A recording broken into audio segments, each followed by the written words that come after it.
Welcome back to another video. Today, we're going to be talking about how to prevent refunds. Really important topic. The reason it's important is because the first thing that we want to do once we essentially exchange value with somebody, so they pay us and now we onboard them, is make sure that that onboarding process has many touch points and they're getting a lot of value. So that way we're framing essentially their experience of our product, of our service. This is actually very key because a big mistake, and I've actually worked at companies like this before, that companies make is that the onboarding process is automated. So there's nobody there to actually guide them through, to have a first call with them, even if it's 15 minutes, to explain to them how everything works. Because an email is one thing, a text is one thing, from the salesperson, from the closer, from you. That's one thing. It's another thing to have other people within the company actively reaching out and helping you through this process. So you want to have as many touch points as possible right after you close them. So what this looks like in practice is, so you just got the information, you got their payment information, you got the agreement, and now you might say something like, okay, so now I'm going to onboard you. You should expect 2 emails by tomorrow or by today, depending on when you're onboarding them.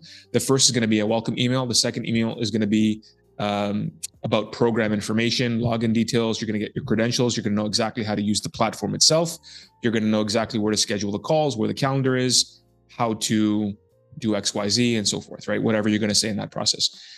So that way you're telling them exactly what's going to happen. So essentially, their money is not going into the unknown. They met you, you're on the internet. Maybe they know your company a little bit. Maybe they're not coming off ads cold. So they have some familiarity with you, but nevertheless, they want to know what's going to happen next because they just paid you, presumably thousands of dollars.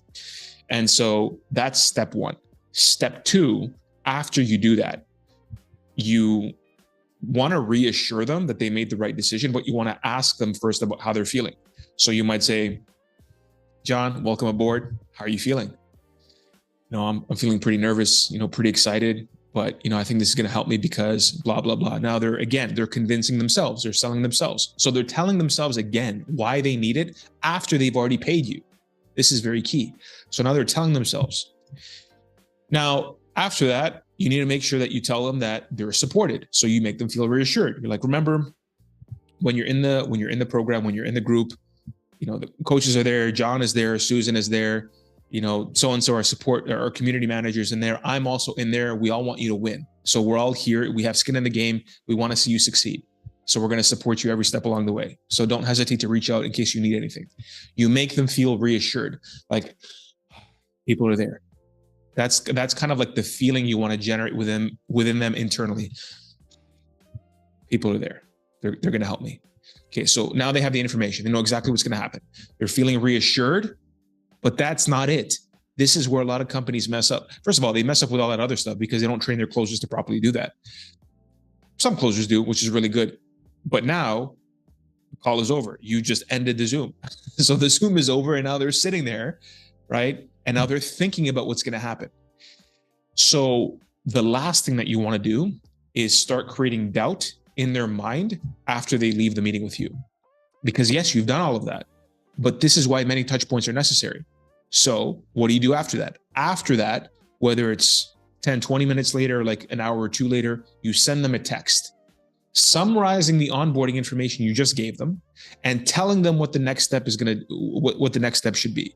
You're telling them how to prepare for the actual program itself, for the first call or for whatever they're going to be doing. So you're telling them how to prepare. So now they're reading it. Now they're thinking, okay, so now you have another touch point, which is on their phone. It's not over Zoom. Now it's physical. It's on their phone. So they're looking at it, okay, I have to do this. This is going to happen. Now I have to do this. Now they're reminding themselves that they're about to get started on something. So when you onboard somebody, this is very key, is you want to have a person, ideally within 48 hours, who they're going to actually speak to, not over text, but just an onboarding call. And some companies actually do group onboarding calls, and that's not a bad idea. You can knock out 4 in a day, 4 in one call, right? You have 4 people, 3 or 4 people, which is totally fine.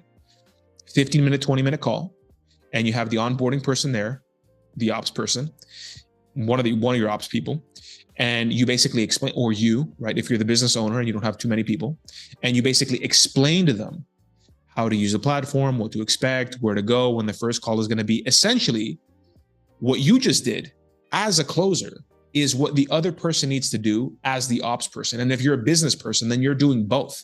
You're closing them, and then also now you're going to be onboarding them.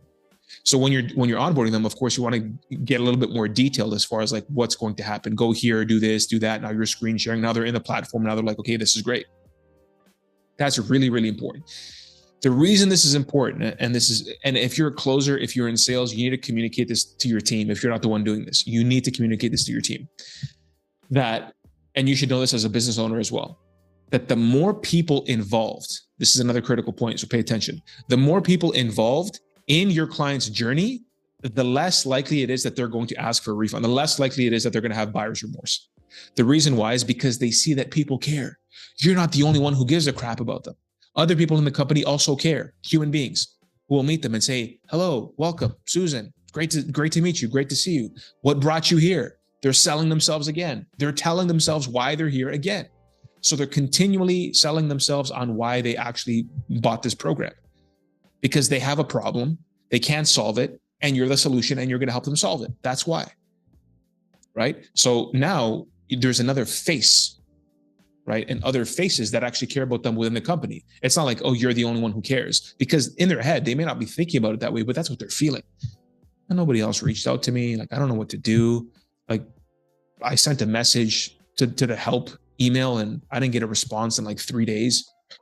This is not any type of service that you want to be providing for your client. And if you're a closer, you better care, because the thing is that if they refund, that's on you. That's coming out of your next paycheck, right? That's going to be withheld from your commission.